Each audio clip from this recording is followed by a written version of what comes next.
4 बंदों की स्क्वाड में एक रशर अकेला बहुत ज्यादा इंपॉर्टेंट रोल प्ले करता है। अगर उसकी परफॉर्मेंस में एक्सीड देखने को मिल जाती है, मतलब उसका परफॉर्मेंस अच्छा देखने को मिल जाता है, तो जाहिर सी बात है टीम जो है वो पॉइंट टेबल में एक्सीड कर जाती है। लेकिन अगर उसकी परफॉर्मेंस में थोड़ी ना थोड़ी कमी देखने को मिल गई, अगर थोड़ी सी भी कमी उसको देखने को मिल गई रशर के रोल के अंदर, तो भाई वो सारी की सारी जो कमी है वो टीम के ऊपर डिस्प्ले कर दी जाती है और साफ साफ दिख जाती है कहाँ कहीं ना कहीं कमी रह गई। इस वजह से थोड़ी इनकी स्टैंडिंग डाउन हो, खास करके तब एक सपोर्टर जब रशर हो या फिर एक आईजीएल रशर हो, तो मतलब बहुत ज्यादा इंपॉर्टेंट रोल प्ले करता है। तो बेसिकली आज के वीडियो में हम लोग बहुत कुछ लेके आए हैं। मतलब इतना हमें जो टाइम लग गया वीडियोस को इकट्ठे करने में, मतलब उसकी स्क्रिप्ट बनाने में, टाइम लगाने में, तो भाई बस ये सारा का सारा जो टाइम है उसी के अंदर गया है। कुछ इंपॉर्टेंट टॉपिक्स हैं, मतलब इंपॉर्टेंट टॉपिक्स नहीं, बहुत ज्यादा इंपॉर्टेंट पॉइंट्स हैं। अगर तुम इन सब चीजों को अच्छे से समझ जाते हो तो यार देखो, ये मेरा 100% मैं श्योर हूं, अगर तुम इन सब चीजों को समझ करके अपना गेम प्ले इंप्रूव करने की कोशिश करते हो तो भाई 110% इंप्रूव हो जाएगा। और हाँ, थोड़ा सा कोशिश करना अपनी तरफ से, लेकिन हाँ एक रिक्वेस्ट जरूर है कि प्लीज सब्सक्राइब कर लेना और हाँ अपने दोस्तों के साथ शेयर कर दो जो ई स्पोर्ट के एथलीट्स हैं। और आईजीएल सपोर्टर और रशर, ये वीडियो बिल्कुल तुम एंड तक देखना। मतलब अगर तुम इनमें से तुम्हारा 3 में से कोई भी रोल है तो हाँ रिक्वेस्ट है तुमसे, ये वीडियो तुम एंड तक देखना, उसके बाद अपनी परफॉर्मेंस पे गौर करना। चलो वीडियो को स्टार्ट करते हैं।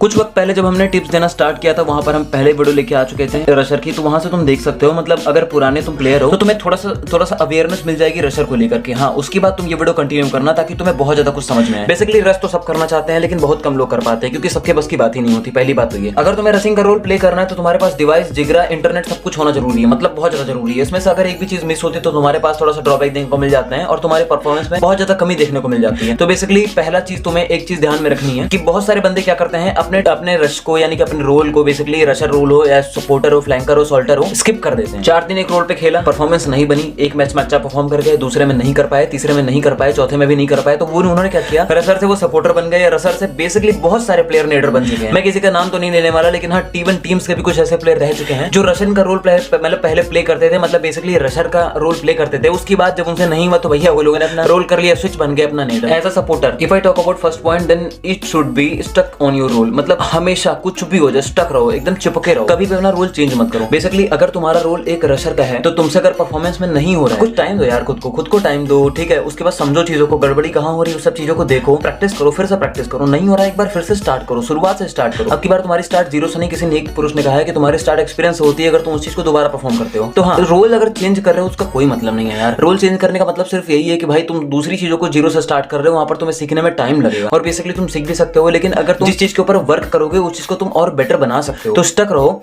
और उस चीज को परफॉर्म करो और कोशिश करो अच्छा परफॉर्म करो। देखो, रोल अगर असॉल्टर का हो, सपोर्टर का हो, रशर का हो, फ्लैंकर का हो, नेटर का हो, कोई भी रोल हो, इसके अंदर प्रैक्टिस जरूरी है। लेकिन अगर बात करें सपोर्टर की या फिर बात करें रशर की, तो इसमें प्रैक्टिस बहुत ज्यादा जरूरी है। मतलब 80% तुम्हारे डिवाइस पे, तुम्हारे इंटरनेट कनेक्शन पे और तुम्हारी मतलब प्रैक्टिस पे डिपेंड करता है। बेसिकली यहाँ पर मूवमेंट का भी बहुत बड़ा खेल होता है, वो तुम्हें मतलब बताऊंगा, लेकिन पहले तुम समझो प्रैक्टिस तुम्हें क्यों करनी है रशर के लिए। देखो, T1 टीम सारी खेलने के लिए तुम्हारे अपोनेंट में, ठीक है, वो बेवकूफ नहीं है, उनके पास भी एक्सपीरियंस रह चुका है। बहुत सारी न्यू टीम्स आएंगी, लेकिन एक्सपीरियंस टीम्स के अंदर क्या होता है कि उन सब चीजों को, मतलब उन लोगों को चीजें कैसे हैंडल करनी वो सब पता होता है। मतलब बहुत सारे तुमने ऐसे प्लेयर देखे होंगे जो खुले में रश करते हैं और खुले में फाइट लेते हैं ग्लू वॉल के थ्रू, ठीक है, मतलब ग्लू वॉल लगा, मतलब कवर लेकर। सपोज तुम्हारी फाइट हो जाती है ओपन एरिया में, अगर तुम्हारे पास सामने अच्छी स्क्वाड है तो वो क्या करेगी, बेसिकली वो पहले परमानेंट कवर ढूंढे, उसके अंदर ये ख्याल नहीं आएगा तुमको पहले धप्पा दे। समझ रहे हो ना, बहुत कम टीम्स ऐसा करती है कि सामने धप्पा देती है तुरंत। लेकिन हमारे पास जो न्यूली बंदे ऐड हुए हैं या फिर जो न्यूली स्पोर्ट एथलीट्स हैं, वो क्या करेंगे, बेसिकली वो सामने घुस जाएंगे सीधा डायरेक्ट। मतलब उनके पास कोई भी वो नहीं होगा, कोई भी स्ट्रेटेजी नहीं होगी, कोई भी रोल नहीं होगा, बेसिकली वो सीधा ग्लू वॉल डालेंगे और सामने फाइट करना स्टार्ट कर देंगे। लेकिन तुमको इन सब चीजों को बहुत ज्यादा ध्यान रखना है। बेसिकली अगर तुम ग्लू वॉल डाल रहे हो, तुम रैंक मैच तो खेल नहीं रहे हो कि सामने वाली स्क्वाड निकल जाएगी, वो थर्ड पार्टी करने के लिए दूर से तुम्हारी थर्ड पार्टी करेगी। तुम भैया खेल रहे हो प्रैक्टिस स्क्रिम्स या फिर तुम खेल रहे हो टूर्नामेंट, वहां पर तुम्हारे अंदर क्या होगा कि सामने वाली जो थर्ड टीम आएगी वो लेगी अपना परमानेंट कवर और तुमको देगी थर्ड पार्टी, वो तुम्हारे भी किल, मतलब तुम्हारे भी किल निकालेगी और तुम जिसको मार रहे हो उसके भी किल निकालेगी। तो मतलब वो खुद की प्लेसमेंट, मतलब थर्ड पार्टी करके वो खुद की प्लेसमेंट कितना एक्सीड कर सकती है तुम एक बार सोच भी नहीं सकते। तो इन सब चीजों के लिए मैटर करती है प्रैक्टिस। जितना प्रैक्टिस होगी उतना तुम्हारा हाथ सेट होगा, उतना तुम्हारा माइंडसेट वर्क करेगा, उतनी ही तुम डीप जाकर अपनी स्ट्रेटेजी को इंक्लूड और इंप्लीमेंट कर पाओगे। If I talk to third point, then it should be top notch of reflexes. देखो, बेसिकली ये तुम्हें समझ में आया होगा कि नहीं मुझे नहीं पता, लेकिन बहुत सारे ऐसे प्लेयर होते हैं, बहुत सारे ऐसे एथलीट होते हैं जो टूर्नामेंट प्लेयर होते हैं, बेसिकली ई स्पोर्ट एथलीट्स होते हैं VR गेम के, लेकिन वो क्या करते हैं, वो CS प्रेफर करते हैं, ठीक है, वो CS प्रेफर करते हैं और वन टैप खेलते हैं। देखो, तुम्हें एक बात बताता हूँ, आज के टाइम की बात कर रहा हूँ मैं, अभी जो वन टैप चल रहा है ना, मतलब बहुत एकदम मिनिमल हो गया।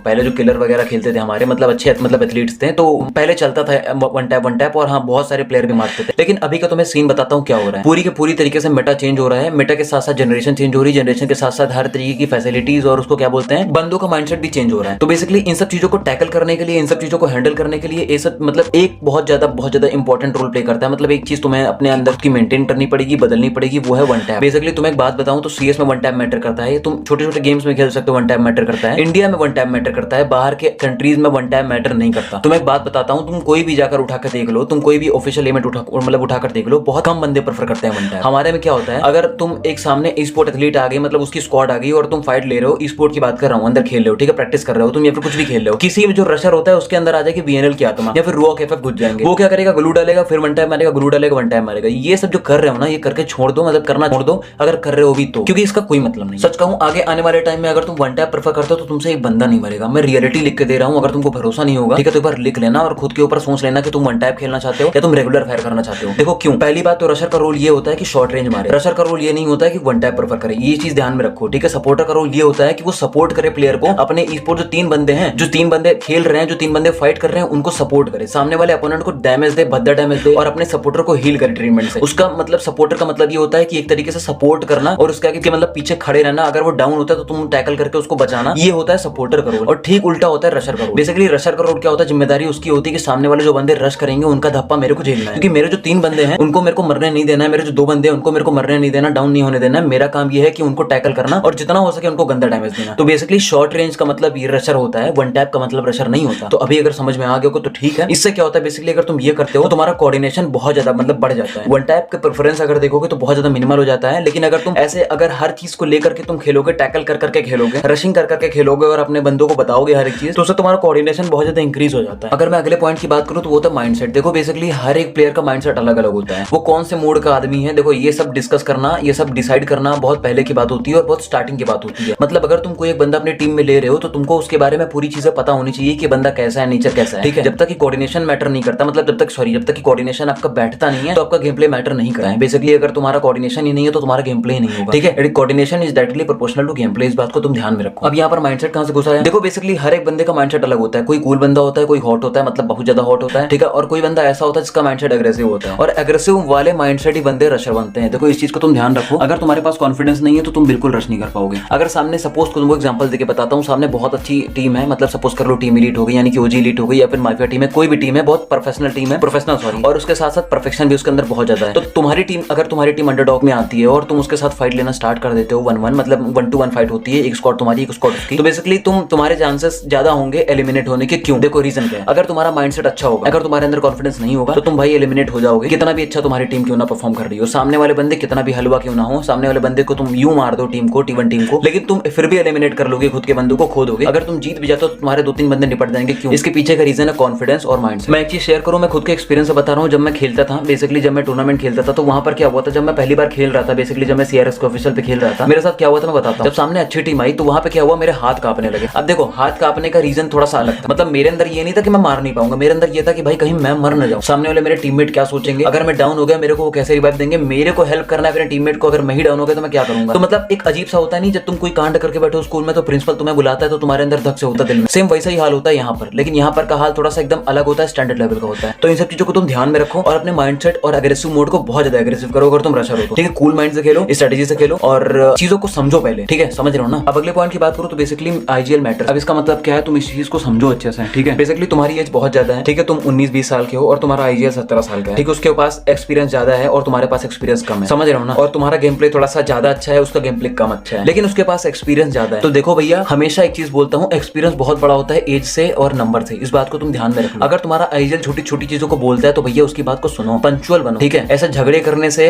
टीम कोऑर्डिनेशन टूटता है, कॉन्फिडेंस टूटता है, इससे टीम आगे जा नहीं पाती और एक ना एक टाइम के आने के बाद, मतलब एक टाइम आने के बाद वो टीम टूट जाती है बेसिकली, और सारे बंदे अपनी अलग अलग जगह शिफ्ट हो जाते हैं। देखो यार, पॉइंट तो छोटा है लेकिन बहुत ज्यादा इंपॉर्टेंट पॉइंट है। आईजीएल अगर मैटर करता है तो मैं एक रीजन बताता हूँ। अगर एक्सपीरियंस उसके पास बहुत कम है, तुम्हारे पास एक्सपीरियंस मतलब बहुत ज्यादा है, तो जरूरी नहीं है कि अगर वो आईजीएल है तुम अपनी पॉइंट रख नहीं सकते उसका सामने। जरूर अपना पॉइंट ऑफ व्यू शेयर करो अपना आईजीएल से, ये बोलो कि हाँ मैं ये चाहता हूँ कि हम लोग इधर से रोटेशन ले, आप क्या कहते हो, अपने हिसाब से डिस्कस करो पूरी टीम के साथ, फिर उस चीज को आगे आके टैकल करो और उधर मूव करो। लेकिन जिसके अगर उसके पास तुम्हारे से ज्यादा एक्सपीरियंस है तो यार जरूरी नहीं है वो तुम ही मतलब बहुत ज्यादा, तुम्हारा गेम प्ले बहुत अच्छा है, उसका गेम प्ले बहुत डाउन है, लेकिन उसके पास एक्सपीरियंस ज्यादा है। तो अगर एक्सपीरियंस ज्यादा तो जाहिर सी बात है उसने सिचुएशन भी बहुत सारी ऐसी फेस की, तो उनमें से कोई ना एक सिचुएशन जो भी तुम फंसे होगे तो शायद उसको निकालने का मतलब निकलने का उसके पास उपाय हो। तो इन सब चीजों को समझना और आईजीएल की बात मानना। अभी जो मैं बात करने जा रहा हूँ वो शायद बहुत अलग बात है। मतलब अभी जो अपना अगला पॉइंट और लास्ट पॉइंट बताने जा रहा हूँ, लास्ट समझ लो, सेकंड लास्ट समझ लो, क्योंकि मेरा मन है अगर मैं रिकॉर्ड करता रहा मेरे को दिमाग में आ गया तो मैं और पॉइंट बता दूंगा जो अच्छा लगा मेरे को, ठीक है। लेकिन अभी मैं जो चीज बात करने जा रहा हूँ वो थोड़ा बहुत अलग है। इस चीज को तुम गौर से समझना, और अगर तुम्हारे आसपास कोई है तो पहले तो कंसंट्रेट कर लो थोड़ा सा, 10 मिनट के लिए, सॉरी 10 नहीं 5 मिनट के लिए। कॉल्स बहुत ज्यादा इंपॉर्टेंट होती है, नहीं समझे?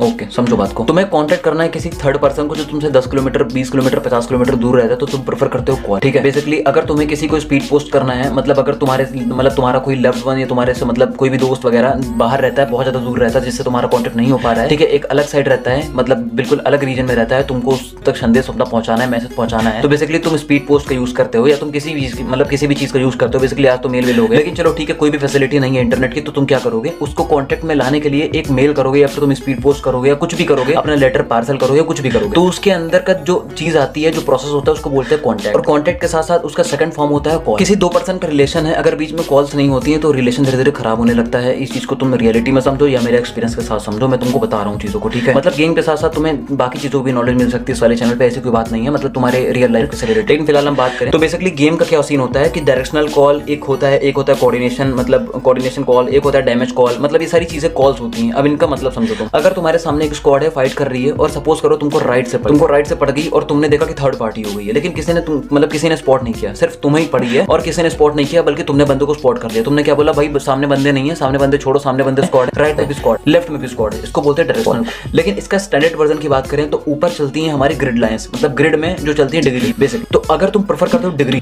तुम्हारा जो गेम प्ले है वो 100% इंक्रीज हो जाता है एक नॉर्मल पर्सन के गेम प्ले। अगर तुम्हारा गेम प्ले एक नॉर्मल पर्सन का है, तुम नॉर्मल एथलीट हो, लेकिन अगर तुम एकदम प्रोफेशनल लैंग्वेज यूज करते हो as a degree type, 30 degree पे बंदा है, नॉर्थ वेस्ट 40 डिग्री देखो वहां पर बंदा है, एक दूसरे स्क्वाड है, तो बेसिकली होता क्या है, जो तुम्हारा स्टैंडर्ड लेवल की लैंग्वेज होती है वो काफी हद तक की इंप्रूव हो जाती है, और इससे पता चलता है कि तुम एक प्रोफेशनल ई-स्पोर्ट एथलीट हो, और जिससे ये पता चलता है कि तुम्हारा माइंडसेट कितना फास्ट वर्क करता है। टीम में कुछ ऐसे बंदे भी होते हैं जिनको डिग्री समझ में नहीं आती, मतलब जिनको डिग्री समझ में नहीं आती वो जल्दी स्पॉट नहीं कर पाते। तो तुम्हारे लिए यही रिक्वेस्ट है कि तुम नई वीडियो का वेट करो, मैं बहुत कुछ इंपॉर्टेंट बताने वाला हूं, तब तक कि तुम एक काम करो, प्रेफर करो डिग्री के कॉल देना। मतलब अगर तुम रैंक खेलो तो वहां पर डिग्री का कॉल थ्रू बंदे बताओ, ये नहीं लेफ्ट राइट कुछ नहीं होता, सिर्फ डिग्री बताओ। और सामने वाले अपोनेंट को, सॉरी मतलब अपने जो टीममेट है उनको ये बताओ कि सामने वाले अपोनेंट जहां पर स्टक कर रहे हैं, जहां पर मतलब अभी है, मतलब जहां पर लाई कर रहे हैं, डिग्री बताने के साथ साथ उनसे बोलो कि तुम तुरंत बंदे को फाइंड करो, स्पॉट करो, एक फायर मारो। इससे मुझे पता चलेगा कि तुम्हें पता चल गया कि डिग्री पे बंदे कहां लाई कर रहे हैं। कहने का मेरा मतलब यही है कि तुम खुद की इंप्रूवमेंट के साथ साथ अपनी टीममेट्स का भी इंप्रूवमेंट कर सकते हो इन डिग्री का मामलों। समझ रहे हो ना मेरी बातों को? अब एक चीज के बारे में बात करूं, वो होती है कोऑर्डिनेशन कॉल और डैमेज कॉल। बेसिकली ये क्या होता है, कोऑर्डिनेशन कॉल तो तुम एज अ नेम सजेस्ट कि भैया इसमें कोऑर्डिनेशन बूस्ट करने का सिस्टम होता है, बेसिकली आईजीएल के अंदर आता है ये चीज। तुम किसी भी कंट्री के सर्जिकल स्ट्राइक ले लो, मतलब अपनी कंट्री के सर्जिकल स्ट्राइक क्यों ना ले लो, जहां पर कोई एक पार्टिकुलर मिशन होता है या फिर कोई एक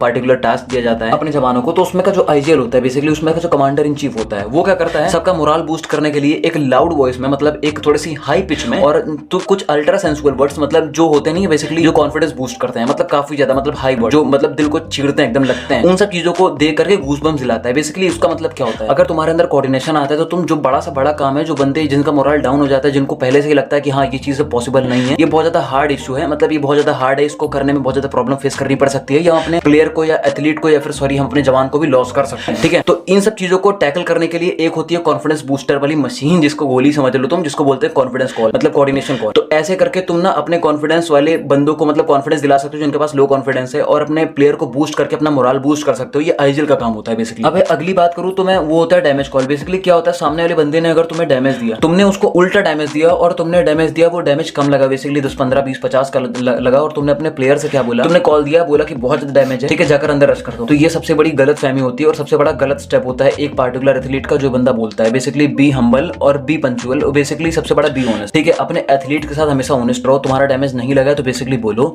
शर्माने वाली बात नहीं है बिल्कुल, ठीक है। इसमें शर्माने वाली बात, बहुत सारे बंदे रिग्रेट फील करते हैं, बोलते हैं यार मैं मार नहीं पाऊंगा, तो झूठ बोल देते हैं। बेसिकली इससे क्या होता है, तुम अपनी टीम को डेंजर में डाल ले हो, अपनी टीम को डेंजर में डाल ले हो, और वहां से तुम्हारी टीम जो है ड्रॉबैक कर सकती है, नीचे गिर सकती है बहुत गंदी तरीके से, ठीक है। इसलिए जितना डैमेज दिया है सिर्फ उतना बोलो और बिल्कुल फेक मत रहो, बी ऑनेस्ट हमेशा, मतलब अपनी टीम के प्रति और अपने प्लेयर्स के प्रति, अपने एथलीट्स के लिए हमेशा ऑनेस्ट रहो यार। एथलीट्स के लिए नहीं, मतलब सबके लिए यार, पूरी दुनिया में ऑनेस्ट रहो, अच्छे रहो। और एक टिप दूं, वो होती है ग्लिच फायर प्रेफर करो, मतलब हमेशा कवर फायर प्रेफर करो। इससे क्या होता है, जिससे ग्लिच नहीं आती है टीवी के अंदर अगर सिग्नल चले जाते हैं, वैसे ग्लिच फायर प्रेफर करो। सामने अगर रशर हो तो तुम बिल्कुल धप्पा मत दो, मतलब एकदम घुस गए हो तुम अंदर, तो बिल्कुल ऐसा मत करो। कवर के अंदर आओ, ग्लिच फायर दो, फिर कवर के अंदर आओ, फिर ग्लिच फायर दो। इससे क्या होता है, सामने वाले बंदे को थोड़ा सा कॉन्फिडेंस उसका बूस्ट होने के साथ साथ डाउन हो जाता है, मतलब उसका जस्ट उल्टा हो जाता है, और सामने वाले जो अपोनेंट बंदे हैं वो थोड़ा सा एकदम मोरल उनका डाउन होने के साथ साथ वो सब कुछ लूज कर देते हैं, और वो पैनिक सिचुएशन में आ जाते हैं, वो समझ नहीं पाते करना क्या है, क्योंकि डैमेज काफी लगता है और वो डैमेज तुम्हें नहीं दे पाते हैं बिल्कुल। इसलिए मतलब ग्लिच फायर बहुत ज्यादा इंपॉर्टेंट रोल प्ले करती है छोटी छोटी गेमों में। अगर तुम सोलो रश करते हो तो ये सब करना बिल्कुल बंद कर दो, ठीक है। सोलो रश करते हो, सामने वाले बंदे तुम्हारे पास चूतिया नहीं आए हैं, मतलब तुमसे जो बंदे फाइट कर रहे हैं वो चूतिया नहीं है, वो भी टीम टीम्स के बंदे हैं या फिर कोई भी मतलब कोई भी बंदे हैं रशर हैं, उनकी भी प्रैक्टिस हार्ड रही है और तुमसे अच्छा डिवाइस उनके मतलब उनके पास हो सकता है। तुम्हारे पास शायद 2 डिवाइस हो, उनके पास कनेक्शन अच्छा हो सकता है, उनके पास कोऑर्डिनेशन अच्छा हो सकता है एज कंपेयर टू योरसेल्फ। तो क्या होता है उसमें प्रोबेबिलिटी होती है 50-50 मरने की, 50-50 प्रोबेबिलिटी होती है मरने की दोनों बंदे अगर तुम 1-to-1 फाइट करते हो सोलो रश करके। तो हमेशा पेयर में रश करो, इससे क्या होता है कॉन्फिडेंस के साथ साथ तुम्हें मतलब हर चीज का टैकल करने का टाइम मिलता है। बेसिकली सामने वाला बंदा अगर 2 बंदे भी होते हैं अकेला भी होता है तो तुम अगर पेयर में हो तो उनको टैकल करके आराम से निपटा सकते हो। इससे क्या होता है तुम पॉइंट के साथ साथ खुद को भी सिक्योर कर सकते हो और साथ साथ अपनी टीम को भी। इसलिए सोलो कभी भी बिल्कुल मत दौड़ो। और तुम्हें एक छोटी सी कॉल देता हूँ, बेसिकली छोटी सी नोट टिप देता हूँ। स्क्वाड में अगर 2 रशर है एक सपोर्टर है तो बेसिकली तुम लोग क्या करो कि 2 बंदे ना एंड्रयू लगा लो और एक बंदा जस्टिन लगा लो। उसमें क्या होता है कि तुम जो अगर चलो ठीक है 2 बंदे रशर हैं तो एक बंदा इसमें कोई जस्टिन लगा ले, एक एंड्रयू लगा ले और साथ साथ एक बंदा सिर्फ एंड्रयू लगा ले। इससे क्या होता है कि सामने वाला बंदा डैमेज देगा ना एकदम मिनिमल होगा। तो उसके बाद तुम्हारा अपना खुद का परफॉर्मेंस देखना, अपनी स्क्वाड का परफॉर्मेंस देखना, खास तौर से जिस रोल तुम जो रोल प्ले कर रहे हो रशर का उसके अंदर परफॉर्मेंस देखना कैसे एक्सीड करता है। जिन लोग का गेम के अंदर माइक बंद रहता है, जिन लोग का वो सुनने वाला भी बंद रहता है, तो उनसे एक हम्बल रिक्वेस्ट है, प्लीज गिव कॉल। अगर तुमने थोड़ा सा भी काम किया है, इधर उधर मूव किया अपनी स्क्वाड के साथ या फिर तुमने कुछ मिला है या फिर तुम बंदों को स्पॉट किया हो या मारे हो डैमेज दियो तो हमेशा कॉल दो, मतलब अपडेटेड रहो। कॉल का मतलब क्या होता है हर एक चीजों को अपडेट रखो अपने टीममेट के साथ, क्योंकि एक बंदा उसमें से क्या हो सकता है वो अलग जा सकता है, भटक सकता है, उसको समझ में ना आए तुम क्या कर रहे हो। इसलिए हमेशा कॉल देते रहो ताकि वो अपडेटेड रहे। और लास्टली हाईलाइट देखने से किसी का गेम प्ले इंप्रूव नहीं होता, समझ में आया बात। अगर तुम किसी बंदे की हाईलाइट देख रहे हो उससे ये सोच रहे हो तुम्हारा गेम प्ले इंप्रूव हो जाएगा तो ऐसा कतई नहीं होगा, साथ साथ तुम्हारा कॉन्फिडेंस भी लूज हो जाएगा। इसलिए सेल्फ इंप्रूवमेंट पे फोकस करो, किसी की हाईलाइट देखने की जरूरत नहीं है। अगर तुम देखते हो फन के लिए तो बिल्कुल देखो, मैं कभी मना नहीं करूंगा। लेकिन अगर तुम ये देखते हो कि मुझे कुछ सीखने को मिलेगा, जब तक कि बंदे का वॉइस ओवर नहीं है हाईलाइट के अंदर बैकग्राउंड म्यूजिक के अलावा, अगर बैकग्राउंड म्यूजिक है तो बिल्कुल मत देखो, कोई जरूरत नहीं है देखने की। अगर बंदा समझा रहा है खुद के गेम प्ले को लेकर के, खुद की टीम को लेकर के, अगर वो जैसा उसने गेम प्ले किया है अपनी हाईलाइट दिखा करके तो बिल्कुल देखो और चीजों को समझो, मतलब चीजों को सीखो। डाउट आता है तो बिल्कुल उससे पूछो, लेकिन जो बीजीएम लगा देता है पीछे उसकी हाईलाइट देखने की कोई जरूरत नहीं है। सेल्फ इंप्रूवमेंट पे फोकस करो। कुछ दिक्कत आती है तो मुझसे पूछो, मैं हूं बताने के लिए यहाँ पर, क्योंकि अगर तुम जो चीजें बोलोगे अगर तुम्हें समझ में आ रही होंगी, अगर मैं हेल्पफुल थोड़ा सा भी तुम्हारे लिए रहा हूँ, थोड़ा सा भी